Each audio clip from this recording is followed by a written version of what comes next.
potential setup. Also, nice diving when you've got Poppy wanting to dive in, Ksante wanting to dive in, Sejuani wanting to dive in.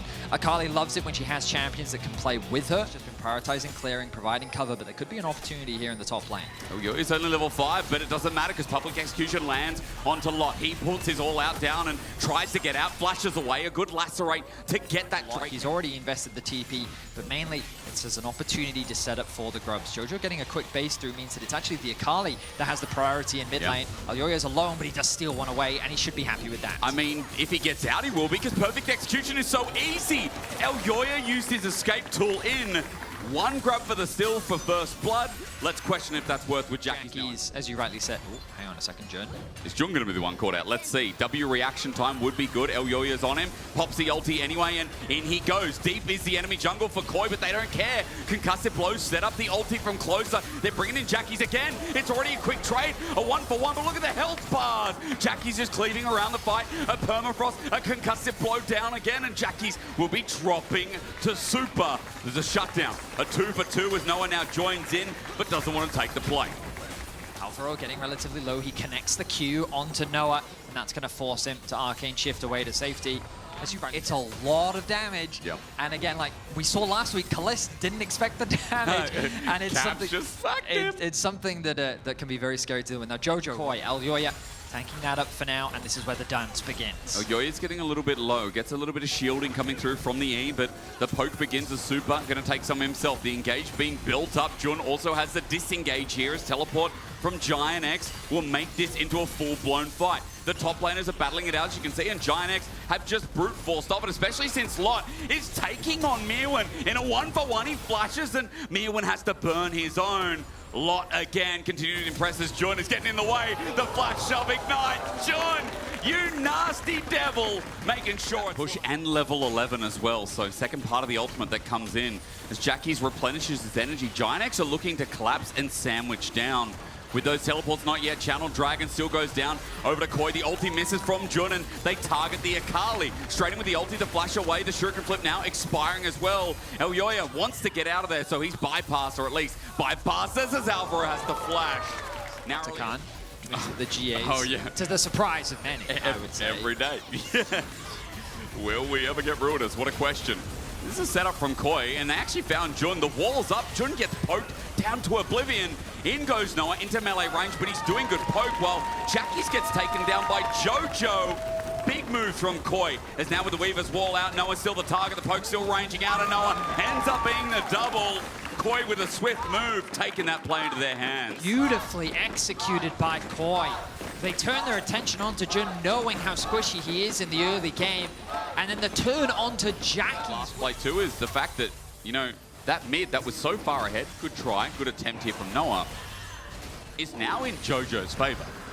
And remember, the game, Baron's not spawned in conjunction with it, but they're trying to control this river as GIANTX edge a little bit closer towards us. Lot, you said, is coming in closer, flash in with his ulti, and I just talked about how big Supa is. Alvaro blocking in front of his AD carry because he had to. Jun sends him against the wall, but is it too far? Elyoya bopped away. No! The backline was, so for GIANTX, now they've got to win this fight. The all-out from Lot takes Myrwn, who goes too far. I think he's going to dismay them further, but Lot has to clean up in the backside. Jackie's rather to do that on Alvaro. The Storm Surge was close. So for GIANTX... But the problem with conceding that is this mid tower is still available, and GIANTX have set their sights on it. The reset has come through from Noah as well. I love it. We've got so many objectives. Teams are like, you know what, we need to fight here because then we can go wherever we want. It's like an all-access pass to Disneyland. Who's going to get it first? Elyoya thinking about his ulti, but it's on the Jun. Meanwhile, ulti goes far from closer. He's dead first. Alvaro's blocked the damage. He flashes, but then dies too, while GIANTX have unleashed their mid laner. A shutdown onto Jojo. And when the fight's scattered like this, Vedius, KOI don't track Jackie's, and Jackie's knows what to do. I think KOI just overstayed their welcome. They needed to get back to base. They needed to reset. He's going to be forced to come up and catch it. Akali continues to push in that top tower, but notice, we haven't talked about it, no outer towers have fallen for KOI. Onto Noah, pulls that cease and desist, but he arcane shifts away from the flashback from Jojopyun. GIANTX have gotten out, now they're playing their own version of front to back as Jackie's about to come in. Watch the Akali with flash and ulti available to shuriken flip to help Noah secure the kill. Alvaro was the front line, but now he's dead. A bit of an overforce on the dive. They thought that they had caught Noah out, but the idea is Vi plus Ambessa. Yep. But Ambessa wasn't there. There was no reliable follow-up, which means that Noah was able to just arcane shift away to safety. And now they're on the wrong side of Summoner's Rift. KOI have just walked into the trap. But Jackie's now, as he walks towards Supa, knows that he can pick the angle. Lot running in first, he flashes, he slows, and Supa's just gonna die, but to who? It's Jun in the end, as KOI are making mistake after mistake, and GIANTX are just picking apart the pieces at the seams. No one's gonna take the rest of the right side here, while the left burns, but look at him go! The new AD carry of GIANTX is roaring into fire, ready for that 4-0. A single overforce from KOI turns to disaster as GIANTX keep all 5 members alive and will even convert it into a Baron. I think they even have enough time to get an Arakan to boot, so with a Baron buff plus the GA from Arakan, this feels like that this game may as well be called done. It really should be, shouldn't it? I mean, a couple of good moments from KOI. Movistar KOI can get right now is that third Drake. They used a lot of their tools to pick. Super forced to flash, and now they were able to win out on the fight, and they set their sights on the Nexus of KOI. And with this Red Bull Baron power play, it's just going to begin here, maybe even end through mid. Close is going to withdraw, but remember, Arakan buff, so they're going balls to the wall, all free for all. GIANTX withdraw after withdraw, but that's 1 kill. And even though KOI are getting 200 gold a pop, look at the damage being done. They still get 1 in the bag, and Lot in the end going to try and make it 2, but Arakan used to open up mid. I mean, overall, a well-played fight from KOI because they ended up only losing a single member. And the worst-case scenario is you lose. Vedius, Andrew Day. It used to be that as well when we had Banner of Command, and you'd use it. You called it a Bannon, did you? Well, no, because that would be weird. But cool name in hindsight. It is a cool name. Jack you don't normally do cool things. Chunked heavily. I think he might be dead. Yeah, let's ask, because he still has Sonya's. Yes, he does, but he's at 1 HP. Ooh. Perfect execution. Vedius, that's why. Pretty quickly. KOI setting up to get themselves the soul. Shot Barrage isn't bad. Lot's going to frontline this, but Sol will just be taking TP in the back as Infernal might just be given over. A big still needed from close, but he doesn't get it. Infernal Sol for KOI is bonus stats for the fight, but now up against the wall. A Glacial Prison is on the straight. Jun is there. They can't escape, but their health is okay. Infernal Sol's done a bit of work as Myrwn now runs out to the charge, and Lot is dead. Jackie's gets to the back line. He's got Permafrost. He misses the Shuriken flip, jumps into his shroud, gets out the perfect execution, but you can see that Noah is the only one alive for good reason. He's done the damage. He's done the poke, but KOI have won the fight so far. Elyoya with a Vault Breaker. Flash away by Noah. Poke still there. Range is good. Jackie's hits nothing but the Shuriken flip. He will not return. Getting picked off in a couple of those fights. It's 35 minutes into the game.